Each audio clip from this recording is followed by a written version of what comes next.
अरण्य कांड में प्रारंभ में ही एक घटना घटी। क्या घटना घटी? लक्ष्मण जी कहीं गए थे, एकांत पाकर प्रभु श्री राम के मन में भाव आया कि आज मैं अपनी जानकी का श्रृंगार करूंगा। प्रभु देखिए, आनंद यदि स्वभाव में है तो आप अभाव में भी आनंद मना सकते हैं, और यदि रोने का स्वभाव है तो बैकुंठ की संपत्ति प्राप्त हो जाए उसके बाद भी आदमी कपारे पिटत मिली। जहां दुर्भाग्य है मेरा, रोने का मन करे तो आदमी 50 साल पहले की बात याद करके रो लेता है। महाराज हम बहुत कष्ट में जी। अरे आज तो कष्ट नहीं है, काहे कपारे पर लादे हो। एक गुरु जी स्त्री के परछाई से दूर रहते थे, स्पर्श तो बहुत दूर की बात, बाबू छाया से भी दूर रहते थे। अपने चेले के साथ नदी पार करने के लिए पहुंचे। नदी में केवल कमर भर पानी था, सीने भर पानी था, गहरी नदी नहीं थी, सीने भर पानी था, पैदल पार करना था नदी को। जब गुरुजी अपने चेले के साथ नदी के किनारे पहुंचे तो वहां एक बिटिया खड़ी थी, 15-16 साल की बिटिया। अब वो मर्यादा के कारण मैं पानी में कैसे जाऊं, सारे कपड़े गीले हो जाएंगे, नाव है नहीं, बेचारी असमंजस की अवस्था स्थिति में खड़ी थी, कैसे पार करूंगी। गुरुजी चेले के साथ गए तो गुरुजी को छाया से भी दूर रहना है। चेले से नहीं रहा गया, उसने कहा बहन आपको पार जाना है, कोई बात नहीं, आप मेरे कंधे पर बैठ जाओ, मैं तुमको पार उतारता हूं। चेला उस बिटिया को कंधे पर बिठाया। गुरुजी बोले ये क्या कर रहे हो, चुप, कुछ बोला नहीं, पार कर दिया। पार उतरने के बाद गुरुजी नाराज हो गए, बात ही नहीं कर रहे चेले से। तूने उस बिटिया को कंधे पर बिठा लिया। 1 घंटा बीत गया, 2 घंटा बीत गया। चेला पूछा गुरुदेव बात क्यों नहीं कर रहे? अरे तूने बिटिया को कंधे पर बिठाया। चेला बोला गुरुजी मैं तो बिठा के उतार भी दिया, आप अब तक उसको लादे घूम रहे हैं, अब तक चढ़ाए हैं। अरे 50 साल पहले जीवन में कष्ट आया था, आया चला गया। आज भगवान महाकाल की कृपा से सब आनंद है, तो वर्तमान में आनंद में रहिए।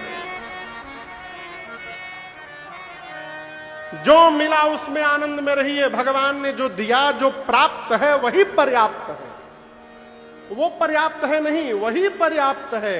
ये मान करके आनंद में रहिए, आप अभाव में भी नाचते हुए दिखाई पड़ेंगे। मेरे प्रभु वन में है, हो वन में है, आनंद में है। राम जी सोचे आज अपनी जानकी का श्रृंगार करूंगा। किसी सोनार भाई के दुकान में नहीं गए गहना खरीदने के लिए। राम जी अपने हाथों से पुष्प उतारे और प्रभु ने पुष्पों का आभूषण बनाया है। निज कर भूषण राम बनाए। क्या बनाया? यहाँ के लिए मांग टीका बनाया, गजरा बनाया, कान के लिए कर्ण फूल बनाया, गले के लिए हार बनाई, बाजूबंद, कंगन, करधनी, पायल बनाए। अब बनाने के बाद सीतही पहिराए प्रभु आदर पूर्वक प्रभु मेरी मां का श्रृंगार कर रहे हैं। और श्रृंगार करने के बाद बैठे फटिक शिला पर सुंदर। इस फटिक शिला पर मेरी मां के साथ प्रभु विराजमान हुए। इस लीला को देवताओं का पूरा समाज देवलोक से देख रहा था। और प्रसंगवश मैं आपको एक बात कहूं, आप भी सुने होंगे कई लोगों के मुख से, अथवा हो सकता है आप में से भी कोई कहा हो अथवा कहता हो, क्या भगवान को ऐसा नहीं करना चाहिए। अब हम बताएंगे भगवान को कैसा करना चाहिए। है? कई बच्चे अपने पिताजी से कहते पिताजी आप समझ नहीं रहे हैं। अरे जिसने तुमको जन्म दिया तुम उनको समझा रहे हो कि वो समझ नहीं रहे। ये प्रसंग कह रहा है जीवन में जब अपने बड़े की कोई बात समझ में न आवे तो ये नहीं कहना चाहिए कि आपको कहना नहीं आ रहा है। ये मानना चाहिए कि हम अभी ये बात समझने लायक नहीं हुए हैं, हमारी चेतना वैसी नहीं हुई कि हम इस व्यवहार को समझ ले। यही भूल हो गई इंद्र के बेटे जयंत से। जयंत जब राम जी को मां का श्रृंगार करते देखा तो सोचने लगा कहीं भगवान भी पत्नी सजाते हैं। नहीं नहीं नहीं नहीं, भगवान तो ऐसा नहीं करेंगे, ये पत्नी सजा रहे हैं, ये भगवान है का? डाउट हो गया हो, डाउट हो गया, भगवान के व्यवहार को देख के डाउट हो गया, और मूर्ख पता लगाने आ गया कि ये कौन है। बोला मैं पता लगाऊंगा इनके भुजाओं में कितना बल भरा हुआ है। कौआ बन के चला आया, बना भी का तो कौआ। जैसी चेतना होगी वैसा ही आप बनेंगे, हंस नहीं बन सकते। एक लड़का सवेरे उठा, पिताजी से कहा बाबूजी हम आज सपना देखे हैं कि हम माड़ भात खा रहे हैं। माड़ समझते हैं? चावल को जब पकाते हैं पानी में तो उसके पानी को माड़ कहते हैं। तो बोला पिताजी हम सपना देखे कि माड़ भात में उसमें नमक डाल के खा रहे हैं। पिताजी मारे एक तमाचा, बोला मूर्ख कहीं का, सपना भी देखा तो माड़ भात का, अरे देखना था तो मालपुआ का देखना चाहिए। कौन पैसा लग रहा है, बढ़िया बढ़िया सपना देखो।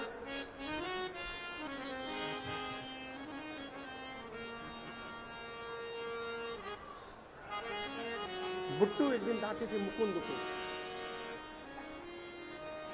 दो बच्चे एक बिटिया से बोले चलो खेलते हैं। तो बिटिया बोली कौन सा खेल खेलोगे?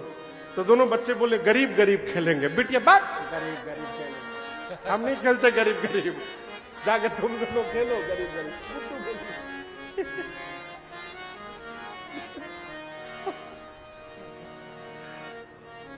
अच्छा सोचिए माई बाप, अच्छा सोचिएगा ना, जीवन में सब अच्छा होता रहेगा। है? अच्छा सोचिए।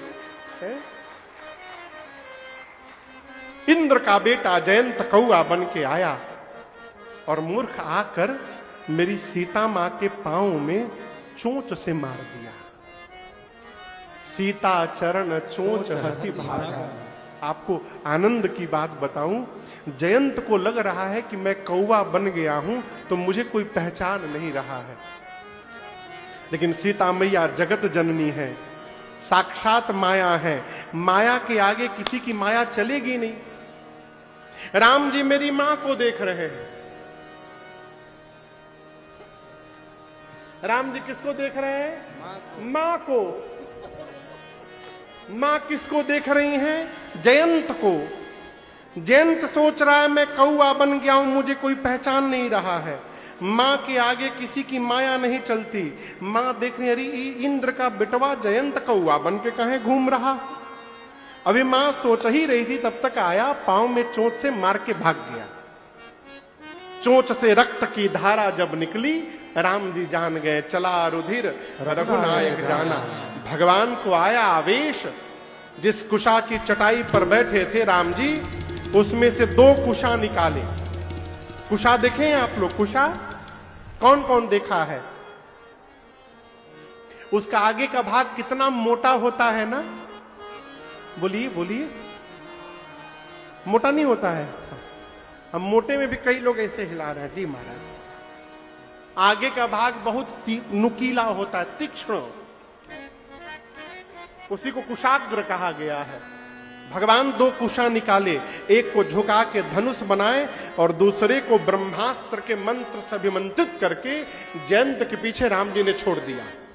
प्रेरित मंत्र ब्रह्म सरधावा। जयंत देखा, अरे राम ये तो ब्रह्मास्त्र चला दिए। चला भांज बायस भय पावा, दौड़ा अपने पिताजी के पास। पिताजी पिताजी बचाइए। इंद्र पूछे व्हाट हैपेंड बेटा,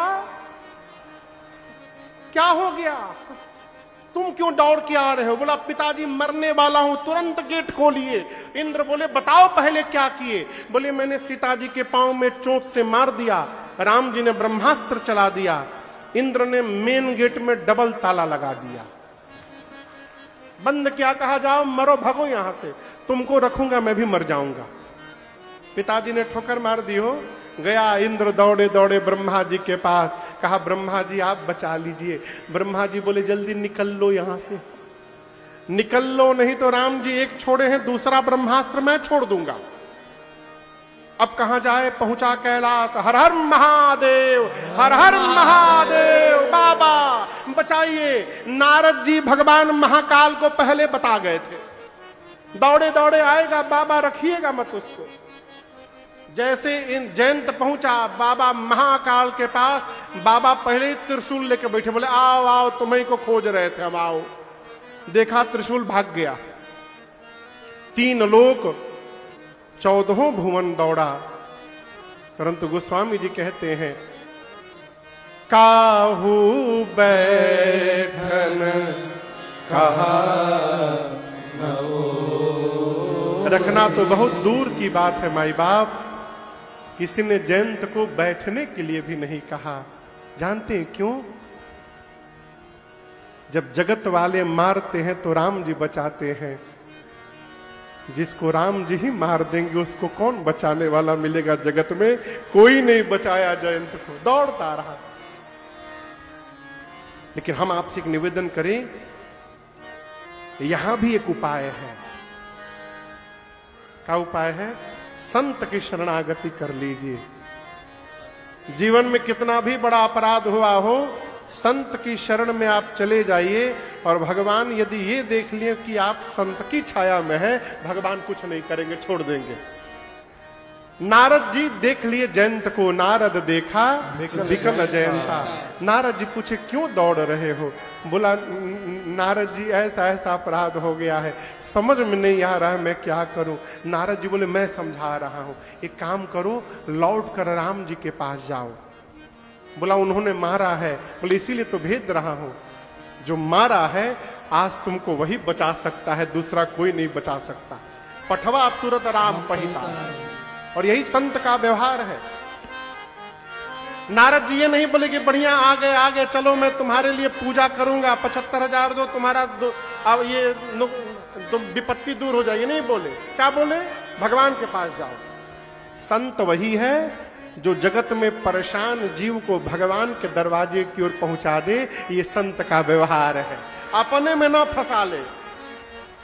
राम जी के पास भेजा नारद जी ने जयंत को, पठवा तुरत राम पहिता गया जयंत त्राहि माम।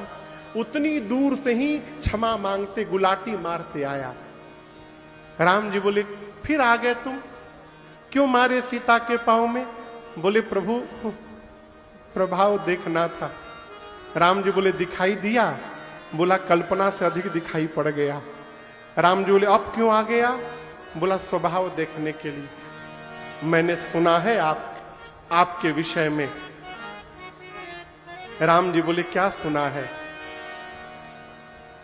जयंत ने कहा प्रभु करोड़ों ब्राह्मणों की भी हत्या का पाप लगा हो, एक नहीं 1 करोड़, उसके बाद भी यदि कोई आपकी शरण में आ जाए तो आप उसके अपराध को क्षमा कर देते हैं। राम जी ये मैंने आपके विषय में सुना है। अगर नाथ देखोगे अवगुण हमारे, तो हम कैसे भाव से लगेंगे किनारे। अगर नाथ देखोगे अवगुण हमारे, अगर नाथ देखोगे अवगुण हमारे, तो हम कैसे भाव से लगेंगे किनारे। अगर नाथ देखोगे अवगुण हमारे, अगर नाथ देखोगे।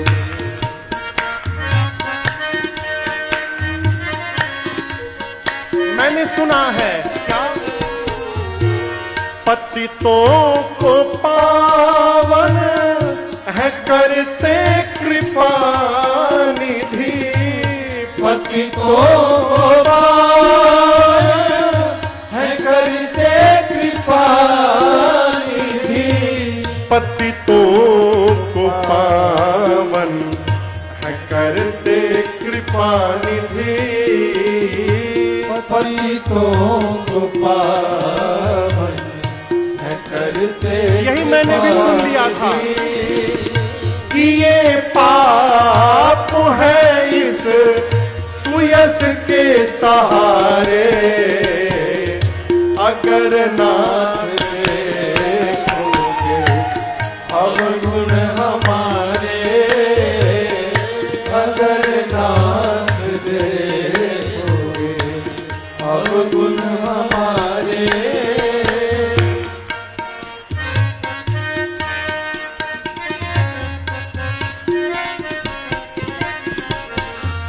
ये माना अधम है, अपावन कुटिल है।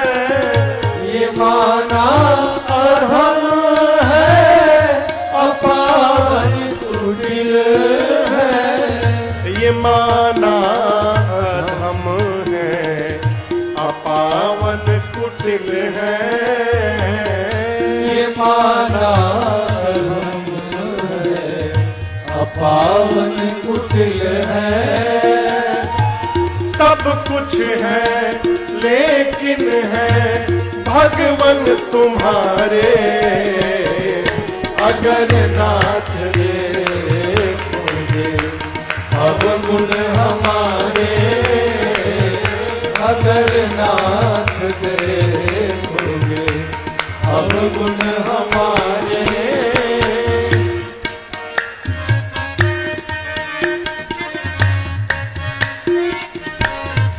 प्रभु हमारे लिए क्यों देरी किए हो, हमारे लिए क्यों देरी किए हो, हमारे लिए क्यों देरी किए हो, हमारे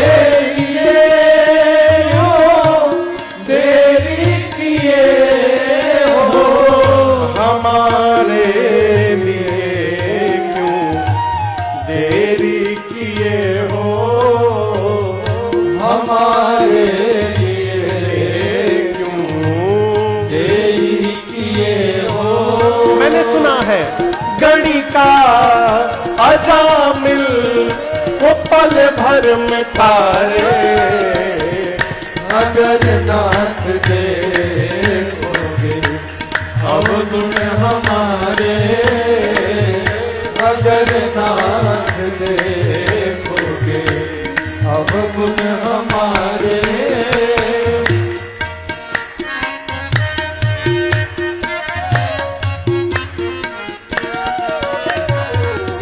ये मन होगा निर्मल तुम्हारी कृपा से, मन होगा निर्मल तुम्हारी कृपा से, ये मन होगा निर्मल तुम्हारी कृपा से, ये मन होगा निर्मल तुम्हारी कृपा से। इसे शुद्ध करने में राजेश हारे, अगर नाथ देखोगे अवगुण हमारे, अगर नाथ देखोगे अवगुण हमारे।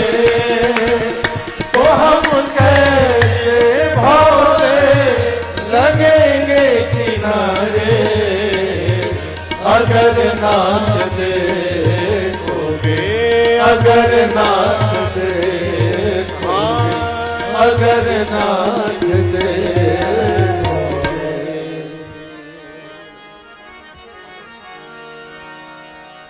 अगर नाथ देखोगे। हम आपको एक बात बतावें, बोले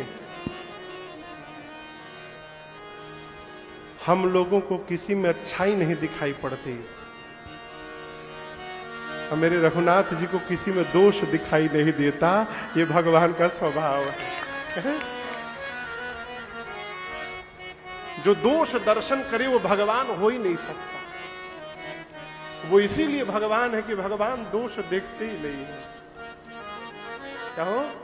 भरत जी कहते हैं देख दोष कबहू न उर आने, सुनिगुण साधु समाज बखाने। भगवान दोष नहीं देखते, कि भगवान की भगवत्ता है।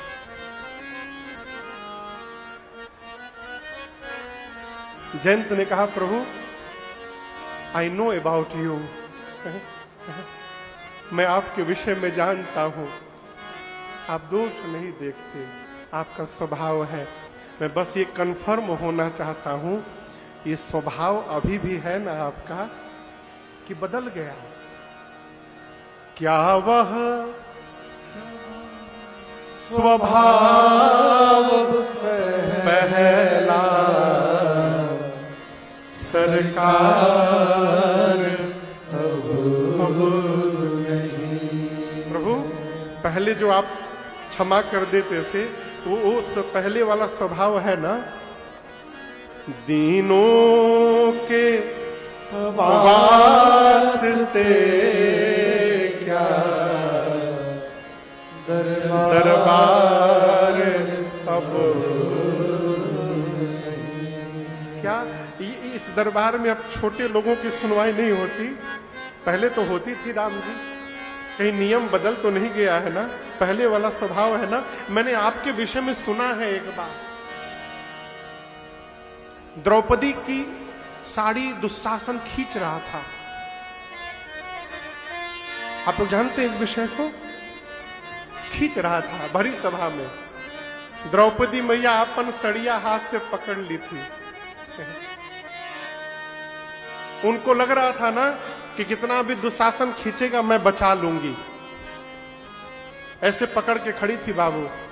दुशासन खींच रहा है, घूम रही है, एक एक परत उतर रही है, आखिरी परत साड़ी की बची थी। एक बार और द्रौपदी मैया घूम जाती ना, नग्न हो जाती, आखिरी परत। तब जाकर मां द्रौपदी को विश्वास हो गया कि अब मेरे बचाने से मेरी लाज बचने वाली नहीं है। आप सोचिए एक बार घूमने में कितना टाइम लगता है। हम तो सोचते हैं कि किस लेवल का विश्वास भरोसा होगा कन्हैया के ऊपर मां का, है किस तरह का विश्वास होगा। जब आखिरी परत बची थी तो जिस हाथ से मां ने साड़ी को पकड़ा था उस हाथ से साड़ी को छोड़ करके मां ने हाथ ऊपर उठा दिया और भगवान कृष्ण से कहा कि भाई मैं तो नहीं बचा पाई, यदि तुम बचा सकते हो तो अपनी बहन की लज्जा आ जा करके बचा लो। और भगवान पहुंच गए वहां पर। दौड़े थे द्वारिका से जिस पर अधीर होकर, द्रौपदी के जिन आंसुओं पर अधीर होकर आप द्वारिका से दौड़ पड़े थे, उस अश्रु बिंदु से क्या प्रभु प्यार अब नहीं? नाथ क्या वह स्वभाव सरकार अब? आपको मैं बताऊं, भगवान शिव कहते हैं मां पार्वती से, देवी अपराध तो ऐसा किया था जयंत कि उसका प्राण ले लिया जाए। कीन्ह मोह बस द्रोह, उचित क्या था? यद्यपि तेहि कर बध उचित, कोई डाउट नहीं, उसका प्राण लेना ही उचित दंड था।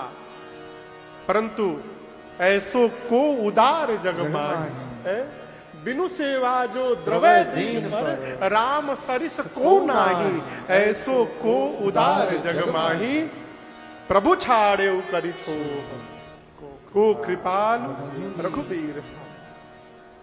मेरे भगवान जैसा कोई दयालु नहीं है। इसलिए मैं प्रारंभ में भी कहा आपसे, फिर कह रहा हूं, गाजुर माजुर समझते हैं हम लोग। जब छोटे थे तो स्लेट पे पढ़ते थे, स्लेट पर जितने बड़े लोग हैं सब जानते होंगे, स्लेट जानते हैं ना, चौक स्लेट। तो उस पर पढ़ते नहीं थे, गाजूर माजूर बनाते थे। चौक लेके गोल गोल गोल गोल गोल गोल गोल गोल गोल गोल गोल। एक बार यही मैं गाजूर माजूर बना रहा था, तब तक पूज्य रमाकांत मास्टर जी, अरे दादा हो दादा, बचपन में वही पढ़ाने आते थे। तो 6 बजे सवेरे आ जाते थे। कष्ट तो होता था ठंड के समय में, उनका नियम था नहा करके बैठना होगा पढ़ने के लिए। अब जाड़े में कौन नहाए, तो हम लोग भी कलयुगी जीव, जाड़े में नहाते नहीं थे। कल के नीचे गर्दन घुमा केवल इतना धो करके पूछ कर बैठ जाते थे, बाल बाल झाड़ के। हाँ, वो मारते नहीं थे, पेंसिल लेकर के यहां उंगली में लगा के दबा देते थे, बाप बाप चिल्लाते थे हम लोग। तो इसी प्रकार स्लेट पे छोटे थे तो हम गाजर माजूर बना रहे थे, सवेरे सवेरे वो आ गया और दिए थे लिखने के लिए, तो पीछे ही से सेवा शुरू हो गई। तो हम अपना दिमाग लगा करके जब अपना काम बिगाड़ लेते हैं, तब कहते भगवान से प्रभु अब आप संभालिए। काहे संभालिए, क्यों संभालिए? इसलिए काम प्रारंभ करने के पहले सौंप दीजिए प्रभु, हम निमित्त मात्र हैं, करने कराने वाले आप हैं प्रभु। अरे जिंदगी की डोर सौंप हाथ दीनानाथ के, जिंदगी की डोर सौंप हाथ दीनानाथ के। फिर महलों में राखे जाए, झोपड़ी में बास दे, महलों में राखे जाए, झोपड़ी में बास। आप बस धन्यवाद निर्विवाद राम राम कहिए, धन्यवाद निर्विवाद राम राम कहिए। जाहि विधि तेरा वही विधि रहिए, जाहि विधि तेरा वही विधि रहिए।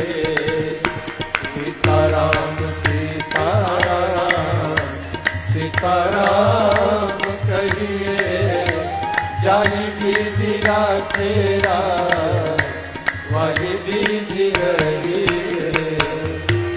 मुख में हो राम नाम, राम सेवा हाथ में, मुख में हो राम, गाइए, राम सेवा हाथ में। तू अकेला नहीं प्यारे, राम जी तेरे साथ में, तू अकेला नहीं प्यारे, राम जी तेरे साथ। इसलिए विधि का विधान जान, हानि लाभ सहिए, विधि का विधान जान, हानि लाभ सहिए। जाहि विधि तेरा वही विधि रहिए।